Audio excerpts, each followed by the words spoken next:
When it comes to sequels, the point is always to at least attempt to be better than the original. As we all know, that doesn't always happen, but in the case of Lenovo's latest Chromebook tablet, they've delivered an upgrade over the much-loved original that makes for a better tablet and a better Chromebook in basically every single way. So let's take a look at all the ways they pulled off the perfect sequel in the Lenovo Chromebook Duet 3.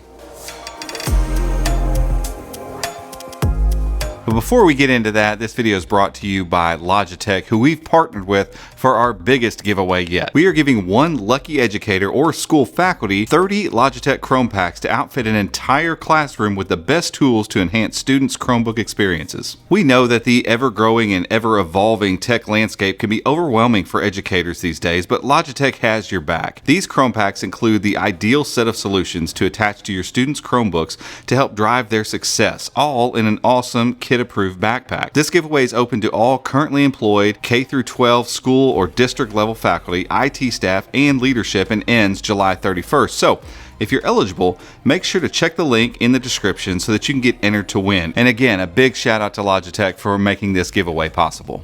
Now, before we get into all that, let me clarify one thing. There's never been the perfect Chromebook, and there most likely never will be. There are just too many factors and subjective options for that to actually exist. Besides, what's perfect for me is not going to be perfect for you anyway. So when I say that the Duet 3 is the perfect sequel, I don't mean it's a perfect Chromebook. There are absolutely some flaws here, but what Lenovo has done here from the first generation to this one is really impressive. So let's dive in. Before you even open this device up, you'll notice some upgrades right off the bat. The kickstand back and the detachable keyboard are here once again with their cloth exteriors just like before, but the fit and the finish is just so much better this time around. The backplate is extremely thin, and though the keyboard portion is about the same as it was before, the entire piece feels way more sturdy. Additionally, the magnets holding things together are far stronger than before, and it makes for a just more solid feel in the hand when everything's all closed up and put together. The keyboard latches on really solidly, the backplate drops right into position, and the keyboard portion actually holds its place against the screen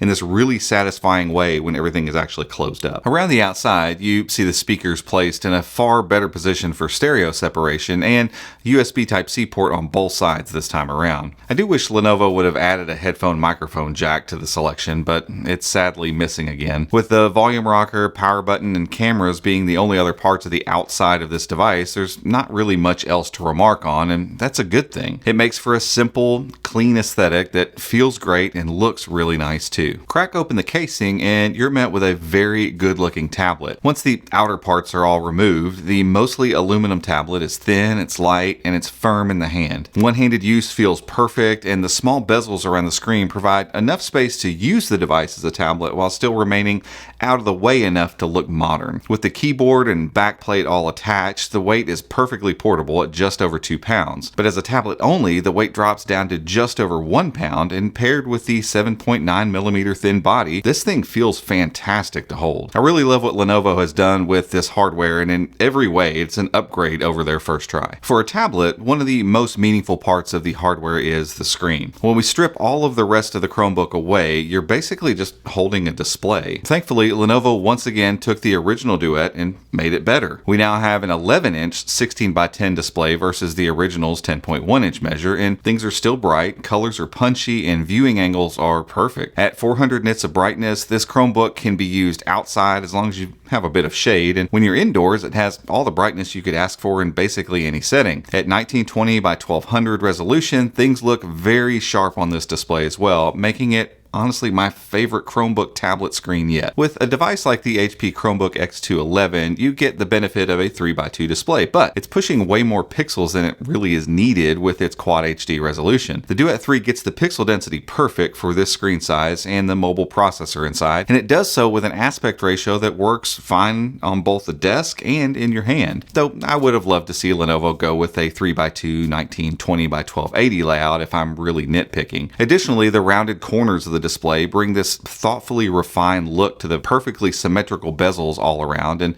I just find nothing really to complain about with this display. While we're here, I should mention the fact that you get a 5 megapixel front-facing camera and an 8 megapixel shooter on the back, but don't let those numbers fool you. The quality is still decidedly Chromebook, and the dynamic range is really poor. I mean, it'll be fine for video chat or to scan a document, but don't plan on snagging like family photos or anything with these cameras. It's a bummer, sure, but the extra megapixels do help make things look a little bit better than your average Chromebook. The keyboard and trackpad on the Duet 3 are even bigger improvements, giving you a solid option for navigating the desktop part of ChromeOS. Is it the best keyboard or trackpad I've ever used?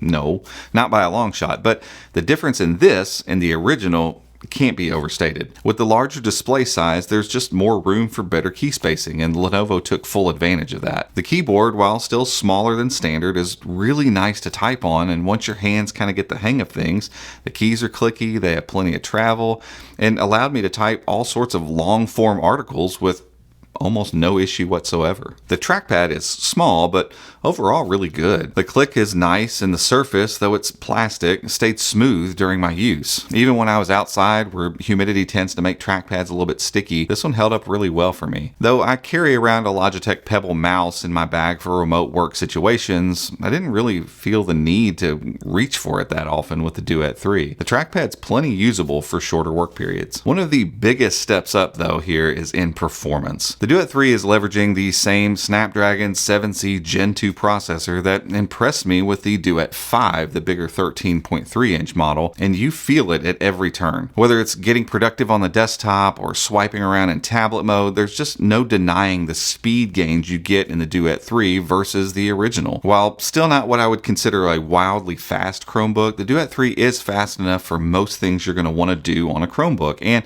it can even stand up to like multi-monitor setups too. Now, there were hints of lag here and there when I had my external Quad HD screen attached with multiple virtual desks and lots of apps running, but it was never unusable. If I kept things confined to the internal display, there was little I asked of the Duet 3 that it couldn't deliver on. Our unit had 4 gigs of RAM and only 64 gigs of storage, but the model at Best Buy looks to be starting with double that at 128 gigs. Now, I'm hopeful that a version shows up in consumer channels with 8 gigs of RAM like we see in the Duet 5, but we don't yet have confirmation of that. While I think that extra RAM would help keep things smooth, if you're generally using this as a tablet and part-time productivity machine, the 4 gig RAM limitation isn't really that worrisome. And all of this performance comes along with a 12-hour battery life that absolutely lives up to the promotional material. With quick charging, this little tablet never really feels like it lacks mobility from a power standpoint. It goes all day long and it tops up fast. Currently, the Duet 3 is $379 at Best Buy, and for that price, I think this is a fantastic deal. This tablet is fun to use, it's powerful enough for most tasks,